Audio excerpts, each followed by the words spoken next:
I'll start recording. Cool. So thanks a lot, everybody. Thanks for doing Piedmont number 2. Since last week I did Nebbiolo, and you know, Nebbiolo is great. Nebbiolo is exciting and important and stuff like that. But Piedmont, there's so much else in Piedmont that I felt like I should just go on, keep going and go on and try and cover the rest of it now. Just had an espresso, ate a bunch of chocolate, feel like I'm suitably fired up now to do this. So I'll talk about, so I got the handout here, so I'll do like basic Piedmont first. So Piedmont is this huge region. I'll go into screen share, and if anybody has a hard time hearing me or anything like that, feel free to, let me know, message me, whatever. But here's Piedmont, this whole big giant region here over, that's Lombardy right there or this is Lombardy here, the border there, Emilia Romagna. But so Piedmont is a large landmass in the northwest of Italy, and it's surrounded by the Alps all the way around here, and then they actually come down here into Liguria. You have the Ligurian Alps. So Piedmont is effectively surrounded by the mountains on 3 sides there. But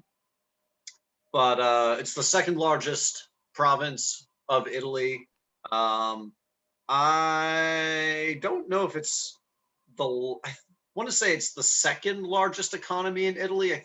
It's either the first or the second. Sicily is one of the largest economies. Sicily is the largest landmass province-wise in Italy. But Piedmont, Piedmont, for the size of the population, Piedmont is a significantly more affluent place than Sicily. Piedmont, the income per capita is higher than the rest of like the Western European average. It's significantly higher than the Italian average. You have a lot of agriculture. You have a lot of like famous agriculture. It's famous for truffles. It's famous for all kinds of things like that. You've also got Turin, which is the capital of Piedmont, and was the capital when Piedmont was the kingdom of Sardinia and Piedmont. Turin was the capital of that kingdom. It was the original capital of Italy when Italy started to unify. It's where Fiat is based. There's a lot of industry. So anyway, so Piedmont is a large, powerful, wealthy region in Italy, surrounded by mountains. And the Po River, which is the largest river in Italy, starts here, starts over in the Alps, and flows going towards the east across Piedmont, and eventually out to the Adriatic on the other side of the peninsula. The land is actually almost a third mountains, a third hills, and a third plains. So you have all of that. You have a lot of like alluvial soil from the different rivers. You have volcanic land in the mountains in the Alps up around the northern fringes of Piedmont. There is a lot of sandstone. There's a lot of clay in the hills of Valanghe. So it's a complicated place geologically speaking, if you want to like get into terroir of all the different regions. All of this sort of, all of that matters for talking about like terroir of wines and grapes. It's warm in the summers because it's sort of sheltered by all of those mountains, but then it gets cold quickly in the autumn, and they have relatively cold winters throughout Piedmont. So a lot of the grapes that they grow are sort of early ripening varieties. Dolcetto, Favarita, Arnace, I think, is relatively early ripening. Barbera is relatively early ripening. Nebbiolo is the one that's like the later ripening, October, November. Moving on into history. So Piedmont, because of where it is, it's on the frontier of Italy. You have France over in the west, you have Switzerland up in the north. In the south, you have Liguria with Genoa, which was the Republic of Genoa through like the Renaissance. Piedmont had always sort of been a frontier when it was conquered by the Romans. Piedmont was inhabited by like Celtic people. Romans conquered it, turned it into a province of Rome, and it was sort of like the frontier on the border with Gaul up to the north. After the Holy Roman Empire, after the Roman Empire fell apart, it sort of continued as a part of the Ostrogothic kingdom, Roman Empire, but pretty quickly things sort of fell apart. And Piedmont, if you're a barbarian tribe in France or like in Lower Germania, and you want to go and try to sack Rome, and if you're a barbarian, who doesn't want to go sack Rome? Because Rome is where you have to go sack. You haven't arrived until you've gone and you've sacked Rome. Or if you're the Byzantines and you want to come across and start a fight with the Frankish tribes, if you're like Berber pirates, the Moors from North Africa, where are you going to go? You're going to end up in Piedmont. You're going to go, like, Piedmont is right in the center of everything.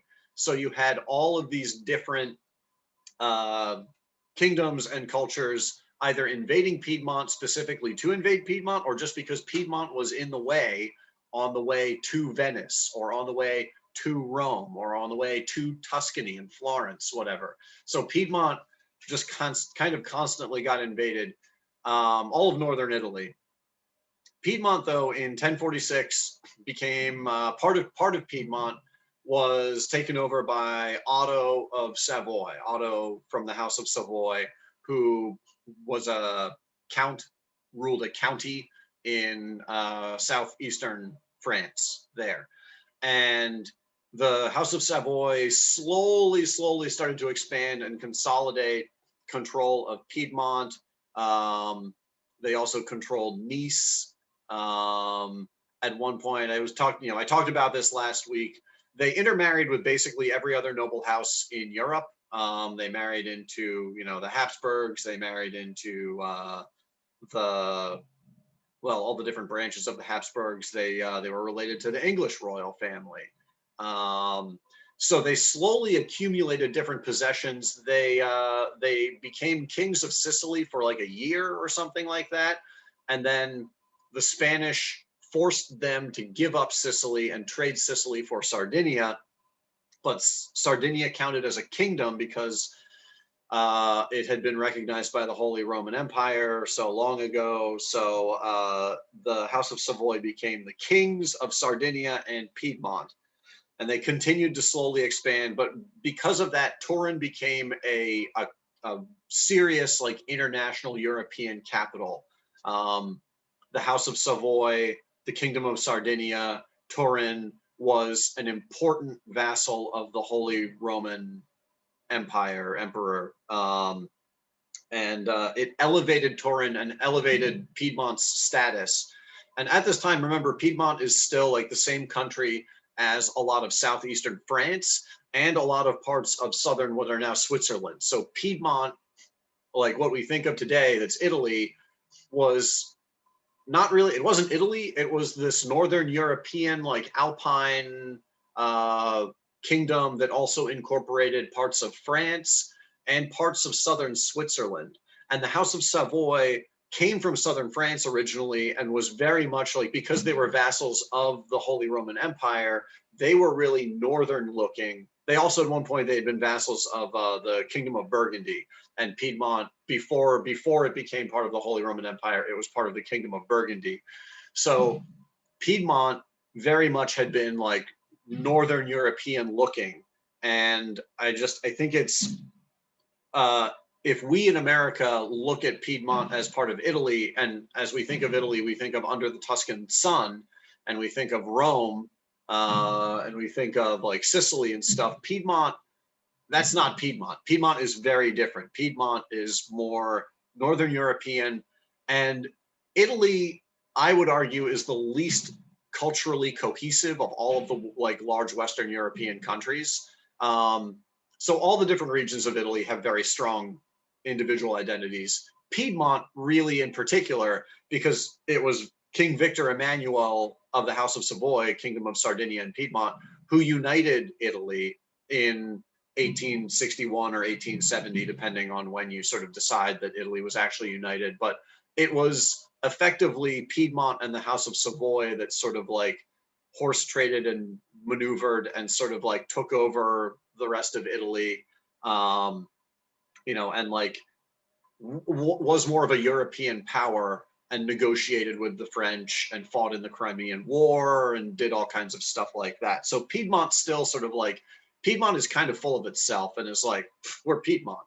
You know, like, I wouldn't say, I mean, even it's important even today in current politics with like the Northern League in Italy, that that like in Piedmont and other parts of Northern Italy, like they to some extent feel like they're better than the rest of Italy, because of their history and because of their industry.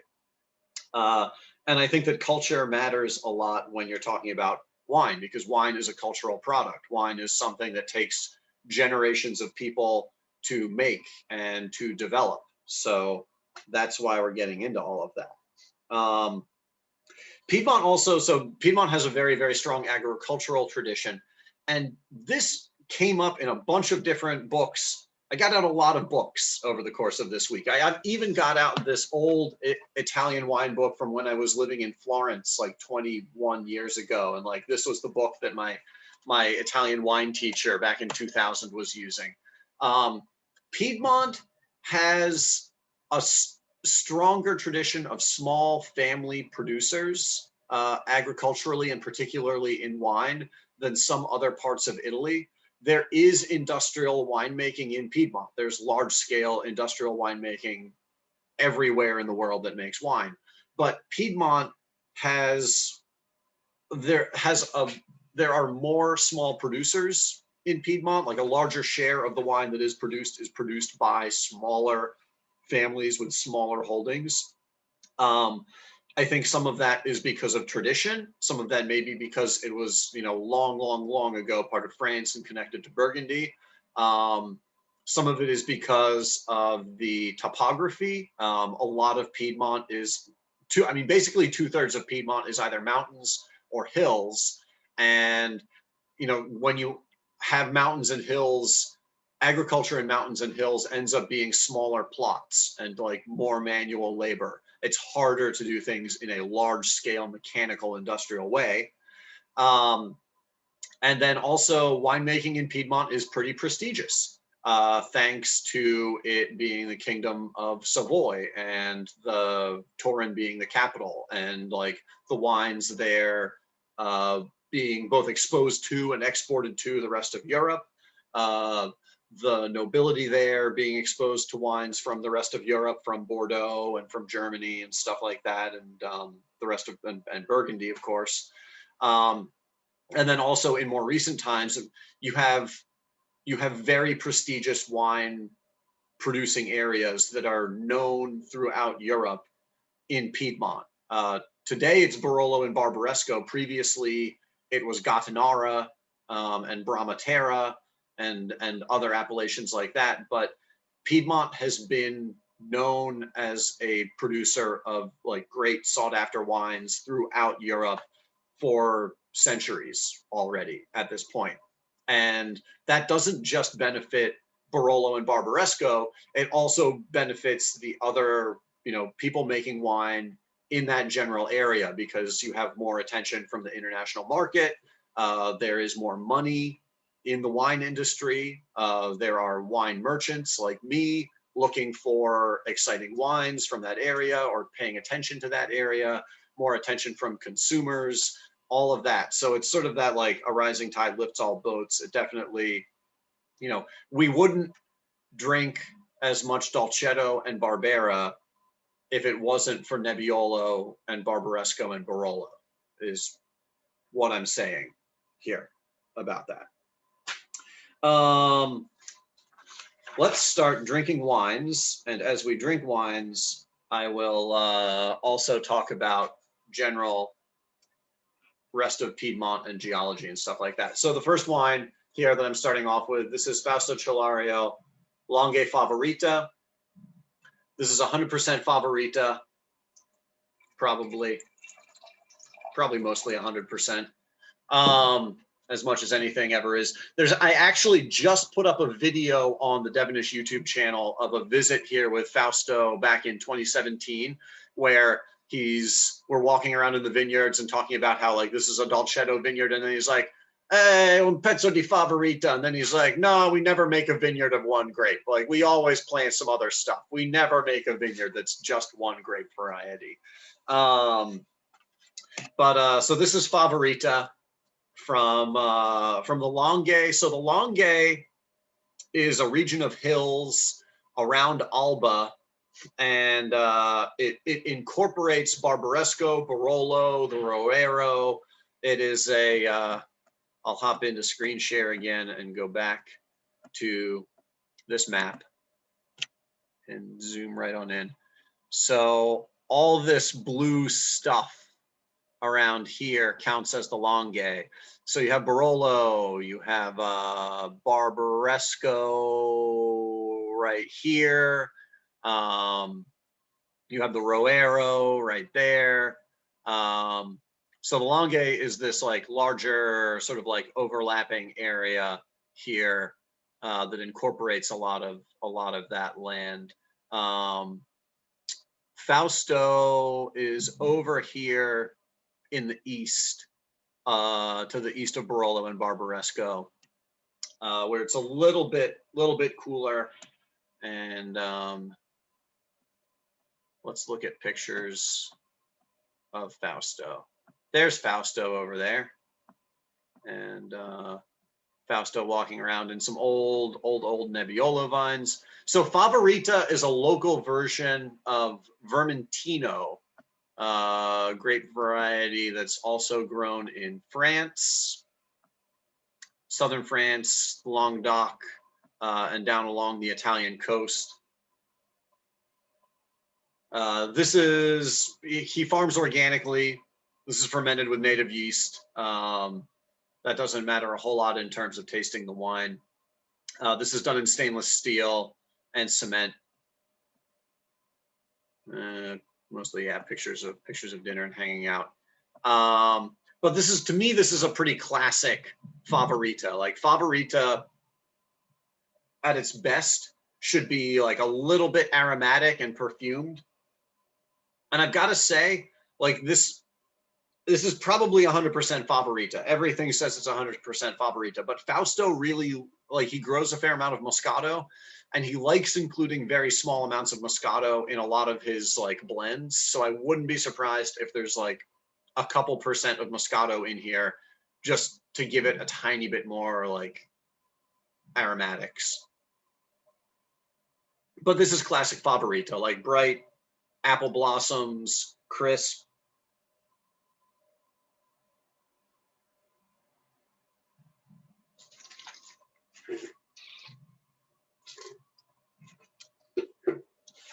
It's like minerally and a kind of a little bit like salty on the mid palate. It's a crisp, refreshing white wine that gets used a lot as like an aperitif or just, you know, something like to like drink with lunch, something that's fun and easygoing. And this is like, that's something that Vermentino has as well. Like Vermentino has, to me, it always has that sort of like salty component to it, the same sort of freshness, crispness, saltiness. Talking about Piedmont, you know, to make good wine, it's hard to make good wine on land that is just flat and boring. It just doesn't work well. Like vines need better drainage, they need better exposure to the sun, to the wind, stuff like that, to like produce grapes of high enough quality to make interesting, you know, compelling wine.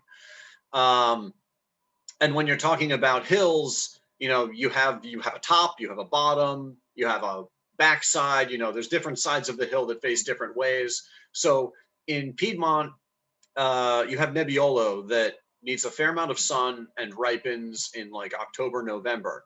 And so Nebbiolo usually gets put maybe at the top of a hillside that's facing like south or west, something like that, to get more sun. But then what do you do with like the bottom of the hillside, or what do you do with like the back of the hillside?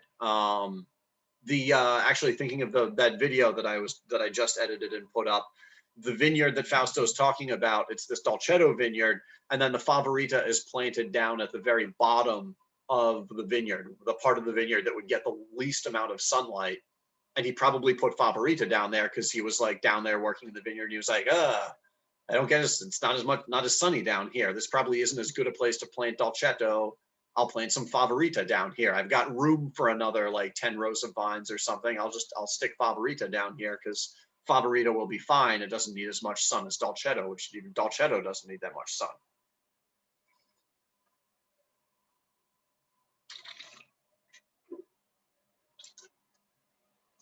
But that's part of why you have so many different grape varieties grown in the same place.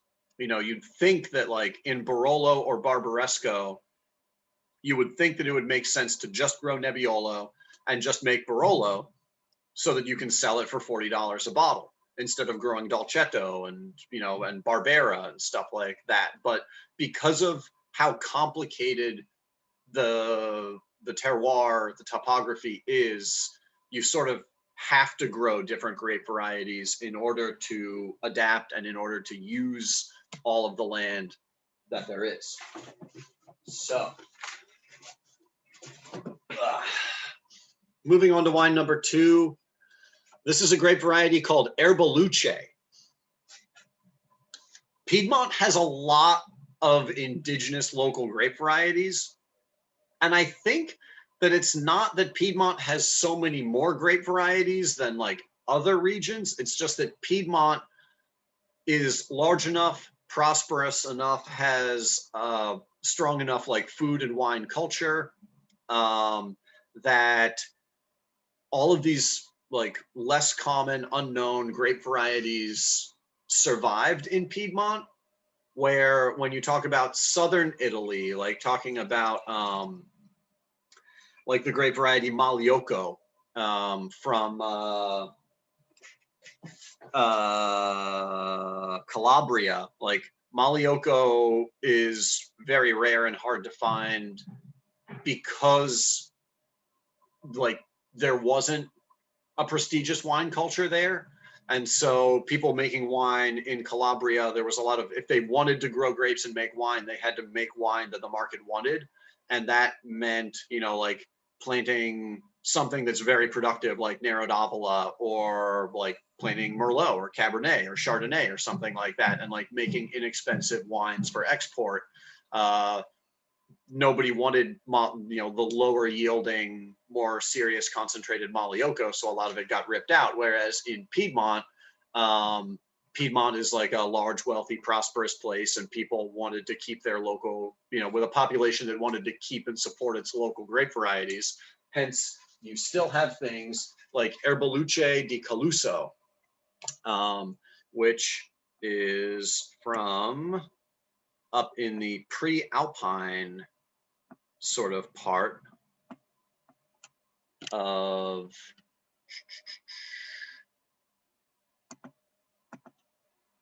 Piedmont. It's up here around Ivrea. You see you have Caluso Pasito right there.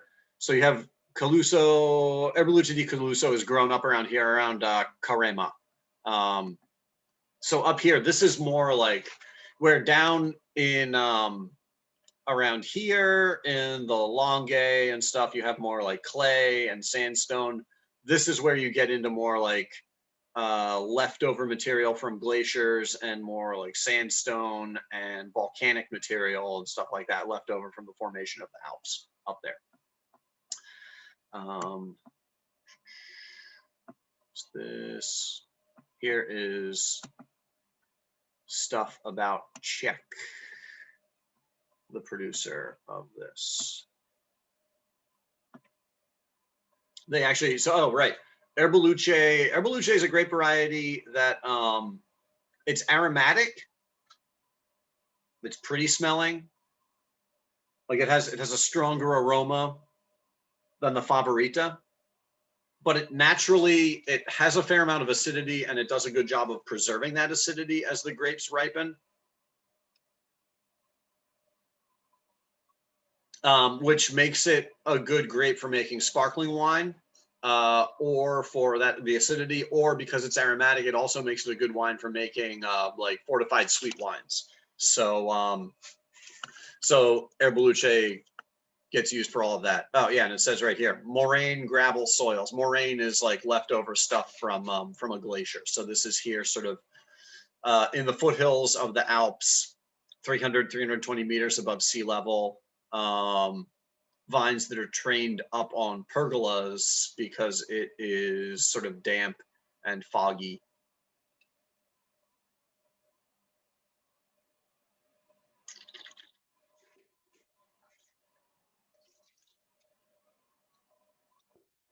Definitely, yeah, there you go. That's way more acidity than the Favorita had. Like it's got minerality, but it also definitely has more acidity to it. It's a bigger, riper, rounder wine. Like it has more round texture, more meat to it, citrusy fruit.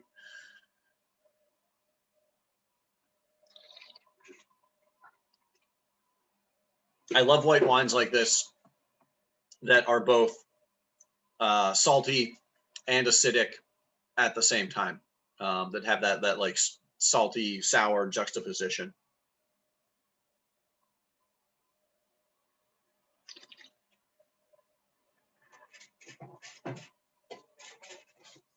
Erbaluce is also grown over right outside of Turin in Erbaluce di Caluso.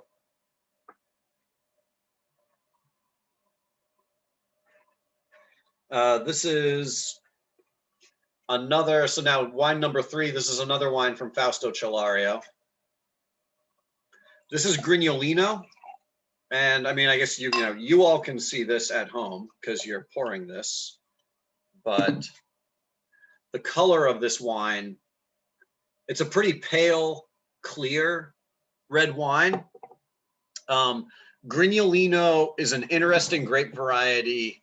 It has more seeds to it than other red grapes generally. What is it? Grignola. Grignola was like a local dialect word that means grape seeds. So the theory is that Grignolino got its name because it has more seeds than other red grape varieties. And generally the more seeds that a wine grape variety has, the more tannin that it has, because that's where a lot of the tannin in wine comes from. The tannin comes from the skins and from the seeds.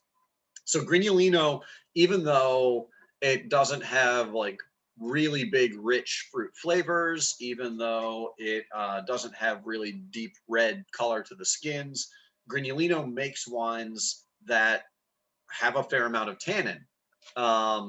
This makes it difficult to make like a balanced, approachable, drinkable, red wine the way that people today want modern red wines to drink. It makes it easy to make like a sort of slightly lighter, medium-bodied, like austere red with a lot of tannin and structure, if you like do normal winemaking practices with it. And that's not what people that's not what people wanted to drink in like the 90s and stuff like that, when it was everything was about big fruit. But it is what people wanted to drink back when Piedmont was part of the House of Savoy, and they were eating a lot of like rich, buttery French cooking. So Grignolino was actually really popular back in the like Savoyard era, because it was great with the style of the cuisine back then. I love this wine, and I love Grignolino because it's like an interesting, expressive red grape variety. Like it smells kind of spicy and peppery, kind of like cherries, kind of brambly. This wine some of you have probably already maybe heard this story, but it was actually on that visit, meeting Fausto the first time. We went and visited him. We were wandering around in the winery and stuff like that, and I saw a bottle of Grignolino up on a shelf, and I said, "Oh wow, Grignolino! I love Grignolino. Like we should import his Grignolino into America." And one of the other people that I was there with said like, Grignolino, it's such a great grape variety, but Americans just don't get it. Americans don't like it. Like it's not worth it. It never sells.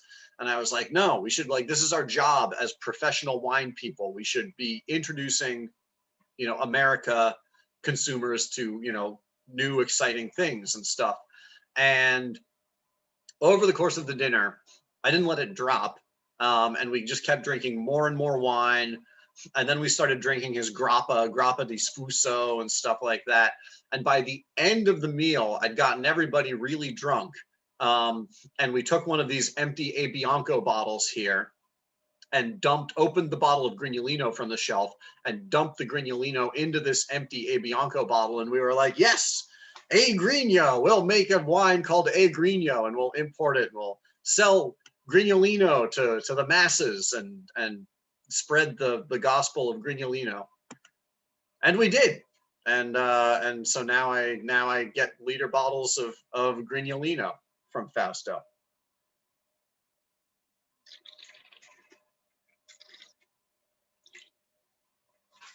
And he makes this with a pretty short maceration. I don't remember, I don't know how short it is at this point, right now, but like he tries to take care with the grapes and be gentle and stuff so that he's not getting like too much tannin from them. And this is still relatively, like the fruit is bright, it has some nice acidity, it's a fresh, lighter red wine. It's great at room temperature. It's also great with a slight chill on it. But it has a fair amount of tannin to it. It has more tannin than you'd sort of expect from looking at it or from the rest of the flavors of the wine. It's just how Grignolino is. But it's really vibrant and expressive.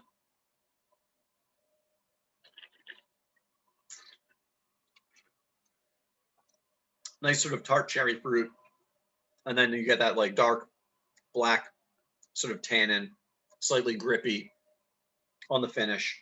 It's not crazy. It's not out of place. And the wine is totally clear. I can see through it. I don't think he fines or filters. He adds a little bit of sulfur at bottling, but I think this is just naturally clear, and he cold stabilizes it and settles it and stuff like that. But it's naturally a pretty clear wine. Kind of floral smelling too.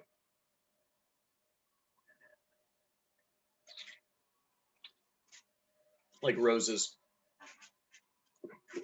I love the like black pepper finish that the wine has. All right. Wine number 4. Ruque, La Mariah Ruque Di Castanole Monferrato. Ruque is another unusual grape. I didn't even realize. The last thing, the books that I was reading, this was still a DOC, but apparently this has been elevated to DOCG status in the recent past. So this is actually Ruque Di Castagnole Monferrato is now a DOCG wine. That's exciting. So Ruque is an indigenous grape variety. It is an offspring of Croatina and some version of Malvasia that's actually extinct, that is just grown in the hills here around Monferrato in Asti.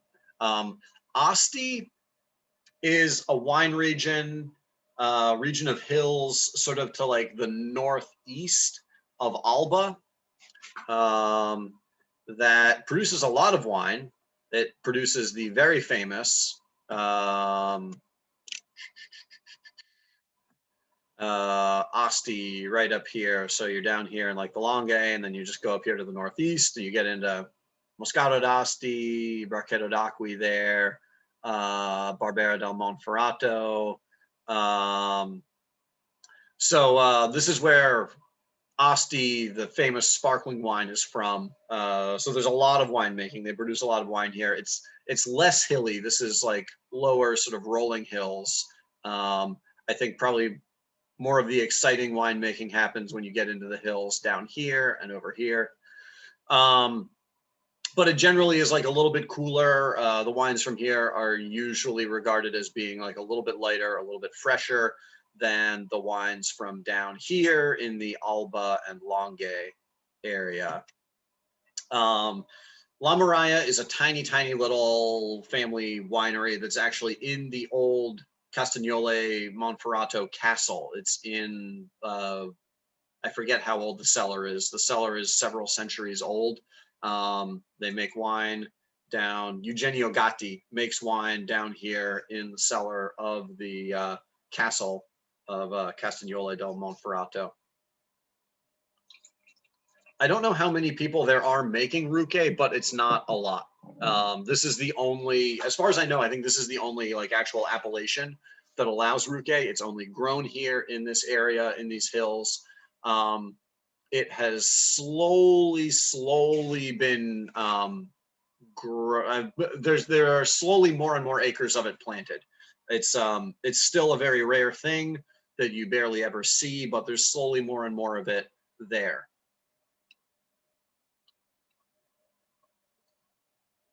It has a little bit more color than Grignolino, but it's still like sort of a ruby colored, like lighter colored red wine. A little bit more floral, more like pretty, not as like spicy, not as peppery smelling as the Grignolino was.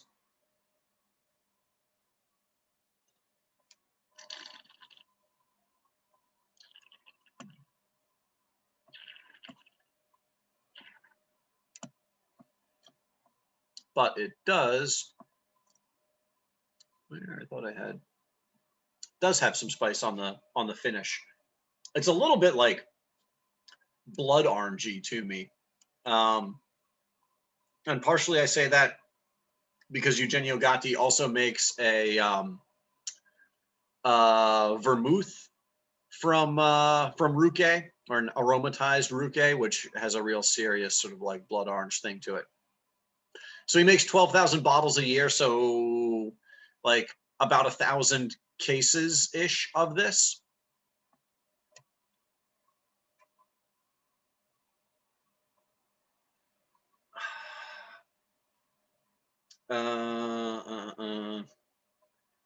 Small wooden basket press, pressed into stainless steel, where it sits on the skins for 10 days, ferments with native yeast, so spontaneous fermentation, spontaneous malolactic fermentation.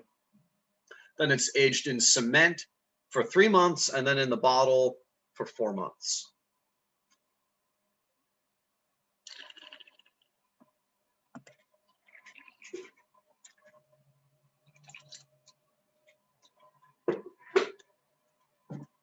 It said that actually has more tannin than the Greniolino.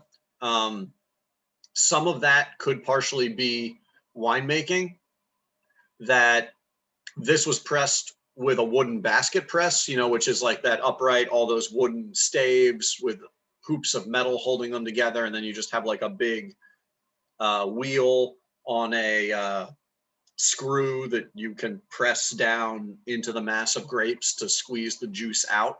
And it's very traditional and it's very effective. It's a little bit, it usually extracts a little bit more tannin from the grapes than like a modern pneumatic bladder press or something like that. And I'm pretty sure that that's what Fausto is using at his winery, is a more modern press that is just a little bit more gentle on the grapes. So I think that could be why this Ruque has a little bit more tannin to it. But that's like, this is classic Ruque, like that. It has pretty fruit, like bright, sort of juicy, like cherries, almost sort of like raspberry. And then you also have that like spicy, sort of peppery tannin, but it's not. The Grignolino had like a black pepper sort of finish, and this to me doesn't really have that.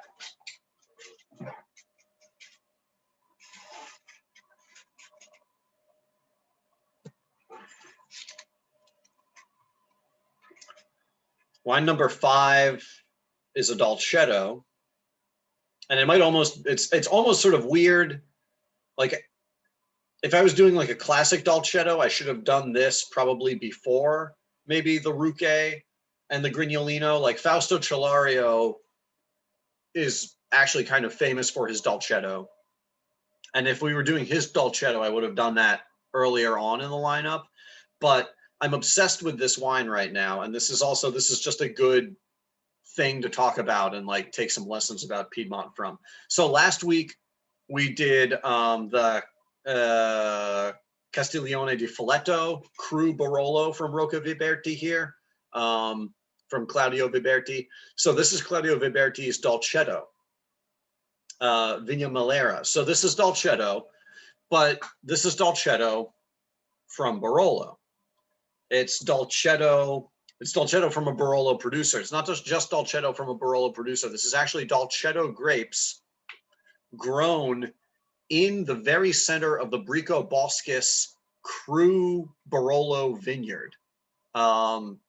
So in the town of Castiglione in Barolo, you have this hillside of like dense clay that is very famous for producing this powerful, like big, long-lived Cru Barolo called Brico Boscis.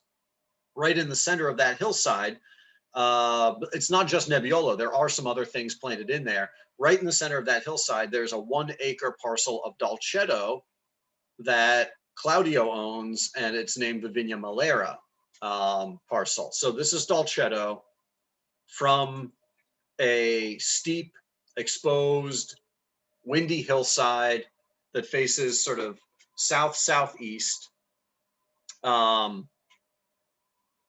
It's hand harvested, spontaneous fermentation, and then it spends like 6 months in stainless steel. Initial fermentation is in stainless steel, and then it spends 6 months in stainless steel before being bottled and resting in the bottle. This vintage is 2018. So it's not like he's aging this in oak barrels or something like that. He's not trying to copy Barolo. It's not like Dolcetto aping Barolo here or trying to be something else. Like to me, this is Dolcetto being Dolcetto, but it is Dolcetto coming from a very intense piece of terroir that makes like really intense, powerful Barolo. So this is Dolcetto expressing that place, expressing that terroir.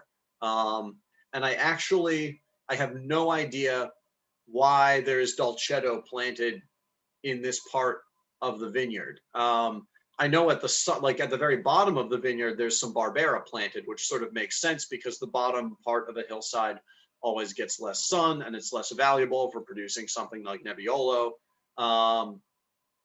But the fact that, so like Claudio could have regrafted these vines over to Barolo, over to Nebbiolo, and then he would be able to produce Brico Boscis Barolo from this parcel, and he could sell that wine, like that wine would wholesale for like $40 or something like that. But instead he's making Dolcetto, and I wholesale this for like $18 a bottle. So he, effectively he's leaving money on the table, but I like to think that he's doing it because he just likes this wine, and why exclusively grow Nebbiolo here? It's sort of like cherries, but more a little bit like dried cherries. Maybe a little bit of strawberry. Almost sort of kind of like black curranty though, too.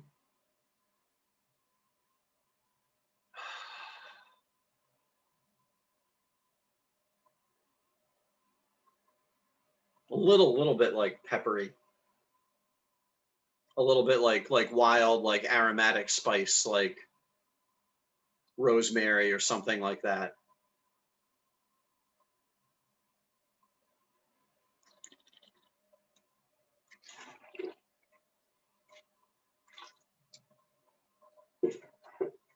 On the palate, it has nice acidity right up front,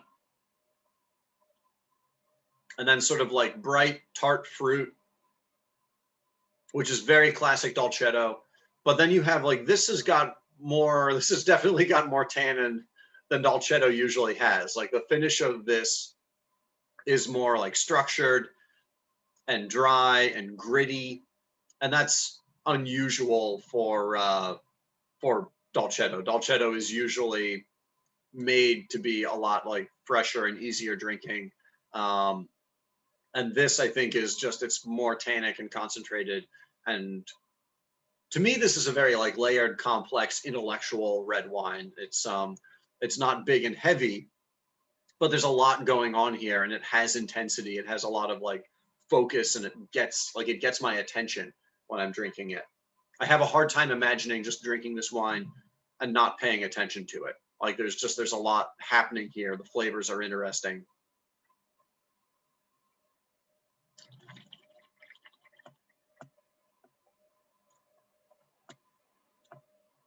I really like the combination of like lighter, brighter, like sort of like tart wild cherry fruit, and then like dry tannin.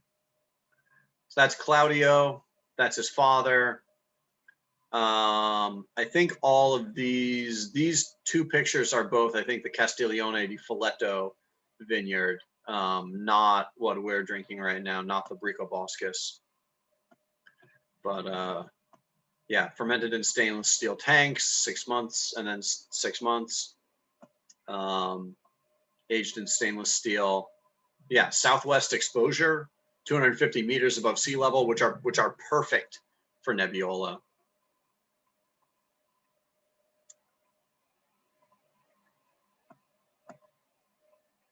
This wine in particular has gotten me really interested in Claudio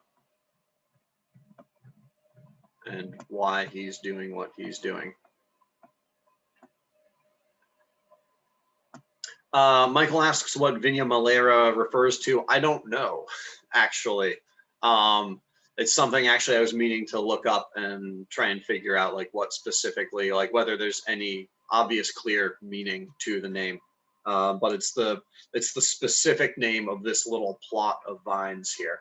It's probably a name that like he or his family came up with, because this has been in his family for a while.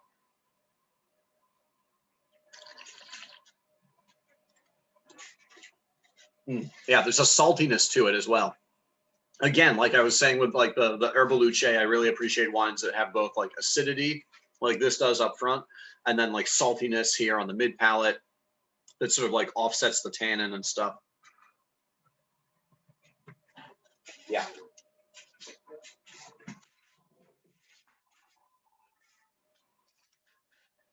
And then last up, this is a Barbaridasti Superiore. So this is Barbera from the hills of Asti to the northeast of where the Dolcetto came from. And it's Superiore, which means that it has a slightly higher requirement for minimum alcohol, for how long the wine was aged.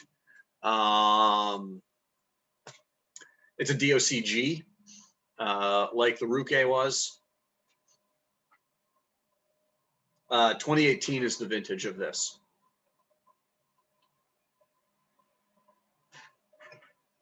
Actually, I'm going to pour a little bit more.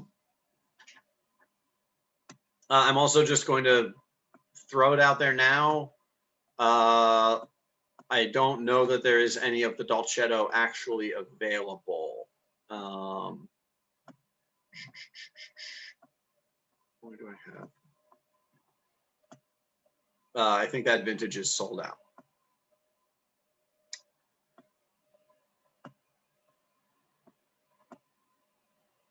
That's Eugenio Gotti. This is Eugenio Gotti down in his cellar there. down in the Castagnole, Monferrato.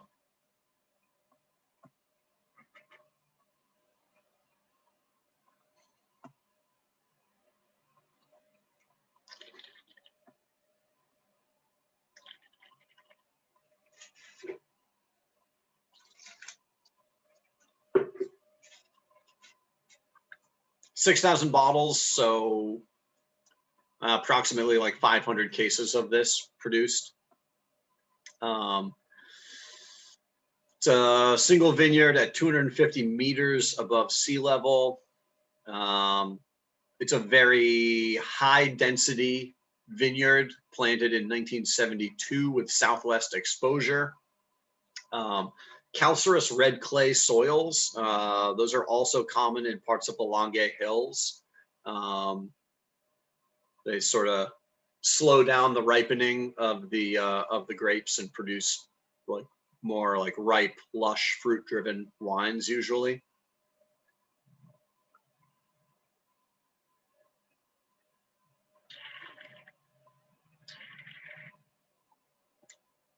Uh, 10-day fermentation, followed by spontaneous malolactic, and then it spends 12 months in neutral, like old oak barrels before it's bottled.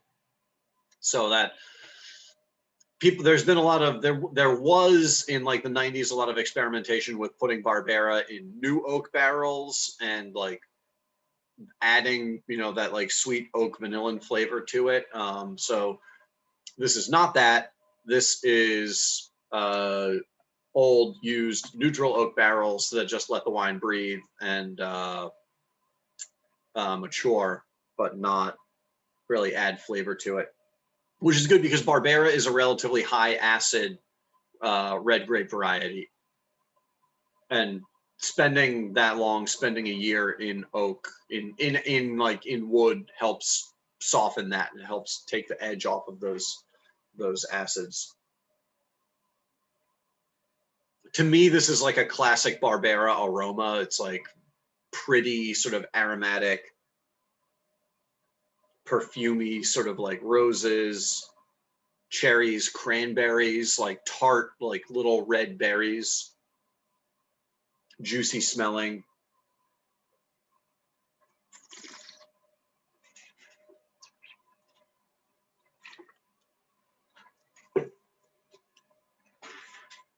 And then sort of like nice acidity, but also like acidity balanced by like a sort of like nice, like richer mid palate, like a little bit fruitier than some of these other red wines that we've been drinking.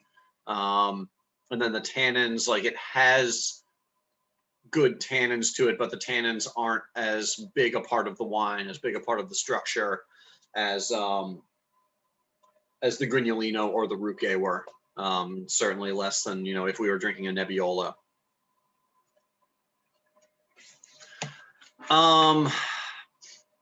Let's see, other things that I should touch on that I didn't talk about. I feel like it's kind of an oversight, or like I should have included an Arnaise in this, because Arnaise is one of the most common white grapes in Piedmont, but I'm trying to only do 6 wines each time, and so unfortunately what it comes down to is that I'm just not as fond of Arnaise as I am of these other wines.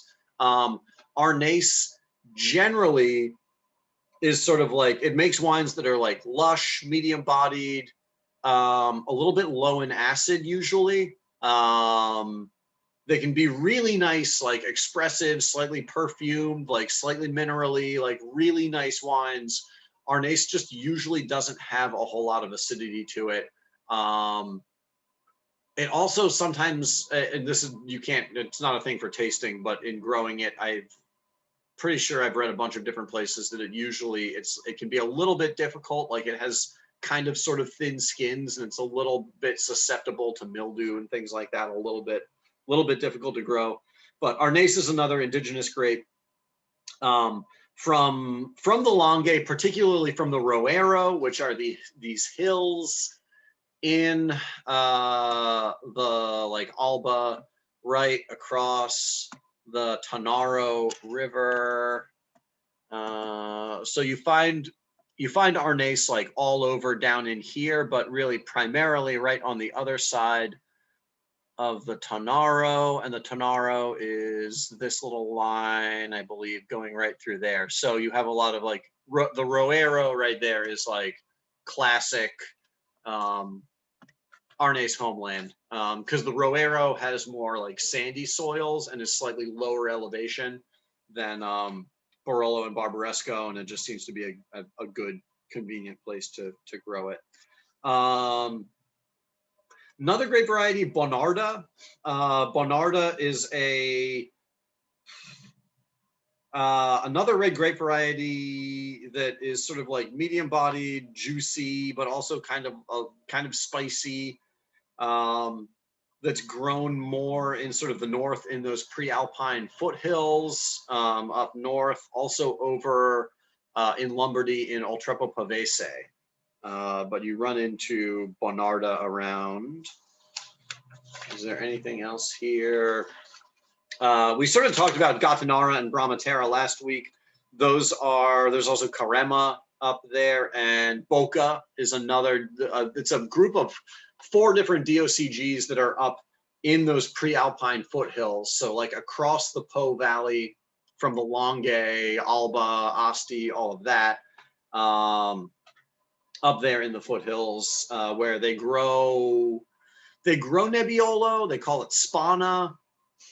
They used to be more famous. They were sort of wiped out by the world wars, by economic change in Italy, and they are sort of slowly rebuilding now. Just in the past like 10, 15 years, I've started to see Boca, Bramatera, Gattinara, like more happening there, and more wines, more serious wines being produced and coming into America. There was one other thing I feel like I should talk about or touch on. Moscato d'Asti, Moscato. There is a wine called Moscato d'Asti. They make oceans of it. There is really, really beautiful Moscato d'Asti that's like perfumed and aromatic and gorgeous, and like 5%, 5.5% alcohol. Usually they sort of like they stop the fermentation. There's very few people who do natural yeast fermentations with it because they want there to be residual sugar. They basically want it to have a stuck fermentation, and that's very hard to do naturally and have it be stable afterwards. Generally, like if you do that and you sell, if you don't add a ton of sulfur to the wine, like you have partially fermented grape juice in a bottle, and if it gets too warm or something like that at some point, like it's probably going to keep fermenting and it might blow up. The corks might pop out of it. That happens. So most of the Moscato d'Asti that's made, they have to somehow artificially stop the fermentation by like chilling it way down, adding a ton of sulfur, filtering really aggressively, blah, blah, blah, all kinds of stuff like that. So there are really beautiful Moscato d'Astis out there. They are just rare and hard to find. There are oceans and oceans of Moscato d'Asti, which, is just made to be sweet and fizzy and taste like tropical fruit, like Moscato always does. Moscato is an amazing grape that you can just treat it like crap and ignore it and overproduce it, and it will still smell and taste like amazing, beautiful, perfumey tropical fruit. It's amazing. It's I don't know why or how it does it. But it's sort of, unfortunately, the downside is that it lends itself to making like industrial wines like that. And like really good Moscato d'Asti is amazing. It's just very rare and hard to find. So overall, I think after it's been, so that's an hour of talking about Piedmont and drinking these wines. We drank no international grape varieties. We drank Barbera, Dolcetto, Favarita, Grignolino, Ruque, Grignolino. You know, nothing. Did I leave something out that I forget? Barbera, Dolcetto. We drank, you know, there was no Cabernet Merlot, nothing like that. And Piedmont is like one of the wine and food culture and agricultural powerhouses, like hearts of Italy. This is the birthplace of the slow food movement. I think this is like all of that underlines and drives home the point that like Piedmont has this, not unique, because there are other places in the world that have food and wine cultures like this, you know, like Burgundy. But Piedmont has a very, within Italy, within Europe, within the world, has a very special food and wine culture that is established, that everybody there is proud of, that's very, like, very robust.